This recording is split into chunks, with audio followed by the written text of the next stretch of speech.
What if losing everything was actually the beginning of something greater? When Sammi Tucker made that gut-wrenching decision to leave the hospital, she had no idea what was waiting on the other side. But what she found wasn't just a new path, it was a deeper calling. Today, we're going to pick up where we left off, and trust me, you're going to want to hear this. If you didn't listen to part one, go hear about Sammi's story, because I think it's so important to understand what she went through before she got to this point where she's now turning that pain and frustration, then she has turned that into something beautiful. So welcome back to It's Your Story to Tell. And we're going to really just kick this off about talking about how, and today we're seeing more things happen for our patients by more people standing up and using their voice. And I think it's so important as nurses. We are one of the most trusted professions, and we owe it to our communities and our patients, this world, to use our platform for good. And so while that was so hard, Sammi, you really stood up, and others, walking and saying, I'm not going to participate in this, is really a powerful way to make change. And I think that those of us who are standing up, who are bringing awareness to this, it's not because we don't love healthcare. It's actually because we do love healthcare, and because we are willing to point out things, knowing that we don't even always have the answers, but knowing that there is an answer that's needed because we need something better. So tell us now about how you walked through that time of, I'm sure, heartbreak, like leaving the hospital, right? Like you said, you put time, money, love, all of this that you poured into it. And then you're in this dark place where a shift is happening. Yes. So it was a very, very dark place. So I left and was just in total, what I would say, devastation. I mean, devastated on a moral side of how I was treated and how could you treat one of your nurses this way? Devastated for my patients because I knew that somebody who was in their vicinity at that point, which, was leaving them. I mean, I felt devastated that I was leaving them behind, or at least that's how I felt then. But yeah, I was in a place where I couldn't believe that this was who I am now or who I was. And so I had a really wonderful, wonderful conversation with my husband one day, and we were outside and just enjoying. We had this gorgeous, gorgeous tree in our backyard, and we were just sitting under the tree chatting. And it had been a little bit of time at that point. I had done some inner work and some healing, and I was at a place of, okay, well, what do I do now? Because I'm not going back there. So even though they had called multiple times at that point, because it was like, do you want to come on per diem? No, ma'am. So I was like, absolutely not. I don't know what would make you think that. So I'm like, you were the ones threatening to fire. Right? Well, they're desperate, right? And they know actually you are good at what you do, and they needed you. So, and I think preceptor wise, they were hurting because I love teaching. And actually, I also get the privilege of teaching nursing students now. So it's really fun because I loved teaching. And so they lost somebody who was always willing to precept. And so it was just, as well as the two other preceptors who left with me. So I think they were just hurting. So I was having this conversation with my hubby under the tree, and it was just this, who are you? Like, what do you want out of life conversation, where there was no judgment. He didn't care what my answer was. He just wanted me to think about it, and he wanted to support me in whatever decision that was. And I said, I'm a healer. I'm a helper. And that is what I want to do. I want to heal. And so he said, okay, well, what's the next step? And so I didn't know. I was like, I don't know. Like maybe try outpatient. And so I went, I was like, this is terrible. This is not a good idea. So I was not there for very long. And then I found nurse coaching. I was a little like, is this something I can really do? Is this even really healing? There was a lot of the questions of the traditional medical system that was still, I always call it being raised by the medical system, but I was raised as a nurse within the medical system. And so that was still there of like, well, is this really healing? But I took the leap, went in, became a board certified nurse coach, and just fell in love with the style of healing that I could do because now people's comfort could be literally my only concern. So Right. it was this blossom of a conversation where the seed was planted. I tried something else. It took a little more watering, and then suddenly it bloomed into this beautiful, beautiful space where I graduated from the collective and said, okay, well, now what do I do?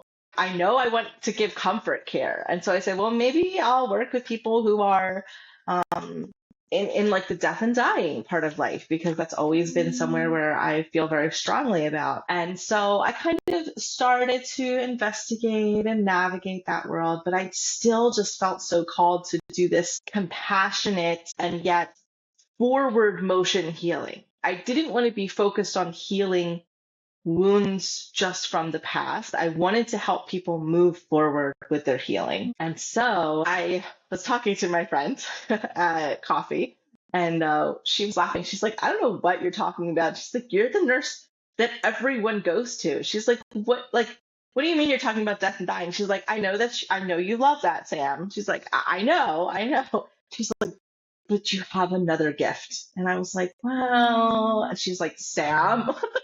She's like, it became like you're going to listen to me. And so we had the conversation that all the new nurses, all the older nurses, everyone really on the floor always used to be like, where's Sam? Like, go ask Sam. And it wasn't always a nursing question. It was often not a nursing question. It was often about some kind of moral distress, emotional turmoil. Sometimes it was about advocating. They were like, I don't know if I feel comfortable with this. Sometimes they needed me to be like, go do it. You could do it. So I was like, oh my God, you're right. Like that is kind of where I stay in this world. And I'm like, but is that healing? She's like, yes. We started talking about that. And I was like, okay. So I'm like, well, I want comfort. And I knew I wanted to help a mass group of people. And so she kind of planted the seed of nurses. And then all of a sudden, I was like, I think I want to work with nurses who are going through what I went through in the hospital. And and it became, oh man, just such a beautiful part of my life, because now I get to work with nurses every single day, and I get to help nurses every single day, and I get to, in a way that doesn't promote. I'm always careful. Like, I don't, like you said, there's always a middle ground with the hospital systems. We do this because we love healthcare. And so my big thing is helping nurses nowadays cope in those situations and being the person that I wish I had, saying, this is really hard for you right now. What you're going through is tough. You need to take care of yourself. How are you going to do that? The person saying, it's okay to say no to the extra shift, or it's okay to advocate to yourself, to management.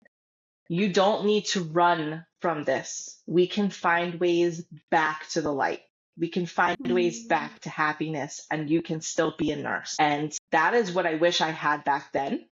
I'm glad that I didn't, because I truly believe if I did, I probably wouldn't be here now doing what I'm doing. But I want to be that for other people, because, man, I'm seeing so many young nurses in a situation where I was as a more experienced nurse. So it is, I mean, we're talking 6 months to 8 months in, and they're already burnt out, and they're facing moral compromise, and they're facing all these things. So I took everything that everyone was saying, and I started my practice, and I went into private practice, and I was like, that's it, we're going all in. And so I did, and never looked back. And so now I deal specifically with self-care. I deal specifically with helping nurses cultivate good patterns for themselves, because whether we like it or not, we learn some really bad patterns of care as nurses, some pretty terrible ones. So, helping nurses cultivate good routines to take care of themselves, helping them advocate for things that bring them joy, and be okay with the fact that there are times that the hospital is really rough, but we can actually put a wall between that part of nursing and who you are as a healer, and help nurses get back to the light and back to feeling good and back to feeling like so excited to put the thing on their stethoscope, like our brand new nurses, that come out and are like, oh, I got my name on my stethoscope. Like, just like the wonderful feeling of being a nurse, getting back to that. And that is now where I get to thrive with comforting, because I get to tell nurses that it's okay to feel terrible, because the system is set up that way. Because, man, if nurses were to all feel really good, they would be in for it. Because if nurses could get together all on the same page and everybody was feeling good and nobody was burnt out and everybody was ready to go, that would be a dangerous group of human beings. I always say, like, the system is designed to keep nurses in a space that we're functional, but not in a space where we are overly ready to fight back, because otherwise we would be getting paid more and there would be so many things happening, right? Teaching young nurses, and I have young nurses, I have nurses who have retired, who went back to their identity, they're back to like PRN nursing, but teaching nurses in general about how to be compassionate and caring for themselves is now my life's mission. And man, it's so fun. It's so fun. I can tell. It's like you light up. You just have so much passion for it. And as you were talking, there were a couple things. One, your husband's an awesome coach, right? Asking powerful questions. And then you're sitting under this tree. You're planting seeds, and literally out of it all grows this beautiful tree. Physical representation of something that was happening in this supernatural space inside of your spirit. And I just love that it was happening under this really big, beautiful tree. The other thing that really stood out to me when you're like, I just felt so called into death and dying. The things that you described in your journey and having to walk away from where you were as a nurse, you were dying inside. Like your light was being dimmed, your passion, your calling. There is so much grief in that, and like the loss, that what you are doing is still doing that comfort care for these people who are feeling lost and dying in what they thought was going to be their calling. And I just wanted to point that out because you were prepared, like all the way through. The fact, like becoming a teacher, going into the critical care, that experience that you went through. I have a lot of things in my story that were hard, and I thank God for them today, because they allow me to meet people in their hard and have an understanding, being able to empathize with just the turmoil and the overwhelm that they're experiencing, but then bringing them hope. And the light that you display allows them to see there is more that's possible. Before we got on and we were talking about bringing nurses together and the power of all of these nurse coaches coming out with this new level of training, they're learning to use their voice. They're saying their truth. We are becoming a space that's going to shift how healthcare is done. I feel it so deeply, and I'm really proud of what I am beginning to see out of nurses, because I'm actually seeing them get healed and healthy, because Mm, I know as a nurse and actually a lot of medical professionals, we can be codependent. We can really give more than we should.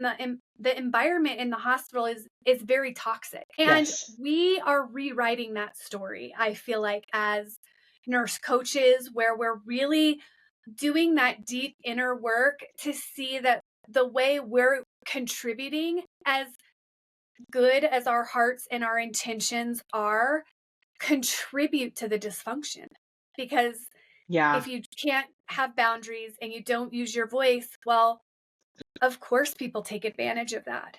Um, I just love what you're doing, and thank you for being here with me and sharing that.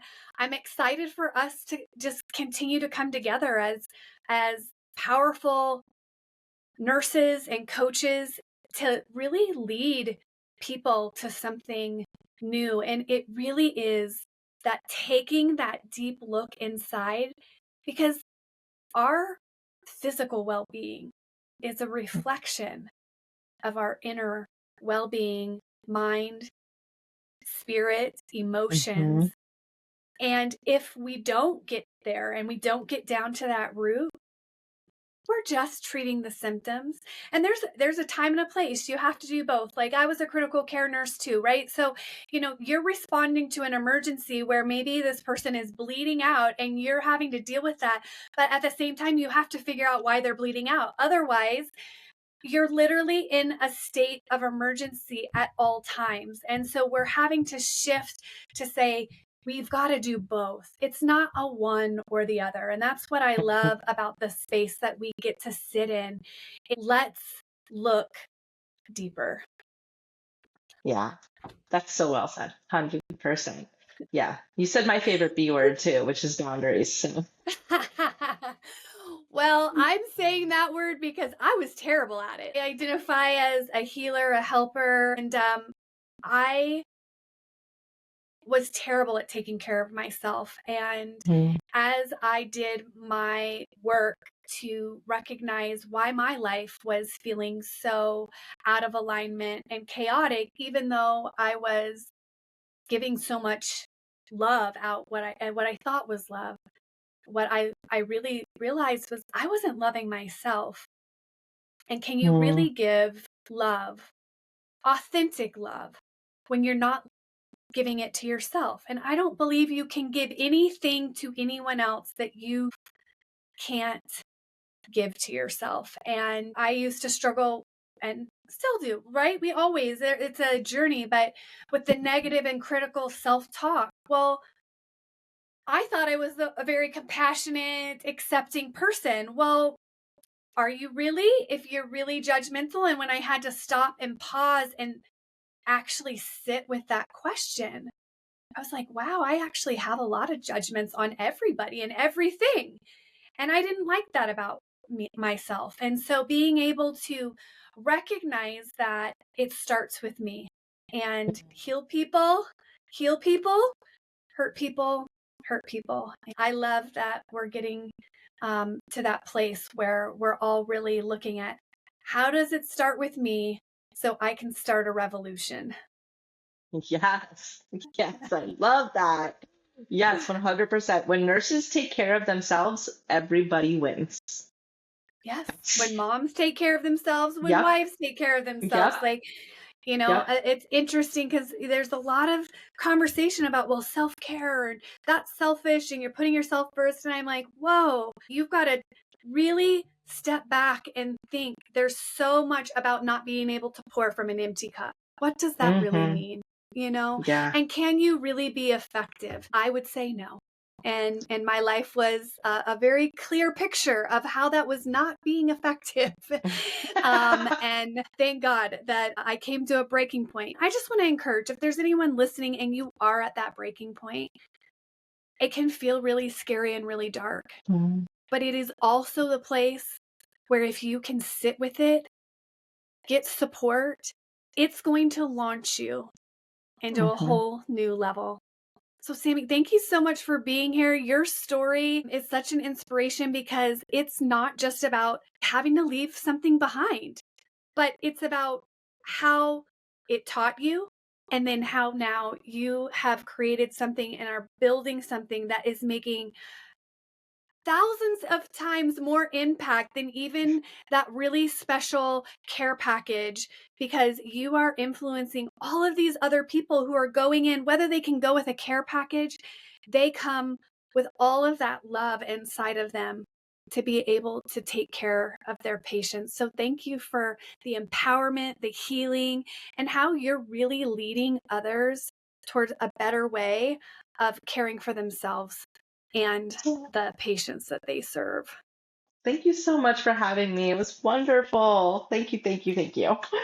If this conversation resonated with you, and I hope it did because we need your help to bring awareness to this, would you share this episode with someone who needs to hear it? If there's, a family member struggling and needs, support, there's lots of nurse coaches out there who can come alongside of them. Or if you are a nurse or a mother and you are in that dark place, but you know that there's more inside of you and that you want to break the silence and spark change, you can have a ripple effect just like Samantha's having in her life. And we would love to support you. I will have her information in the show notes, and you can get in touch with us if you need support. I want you to remember your toughest moments, they don't define you. It's what you do with them that does. Until next time, keep telling your story because someone out there needs your voice.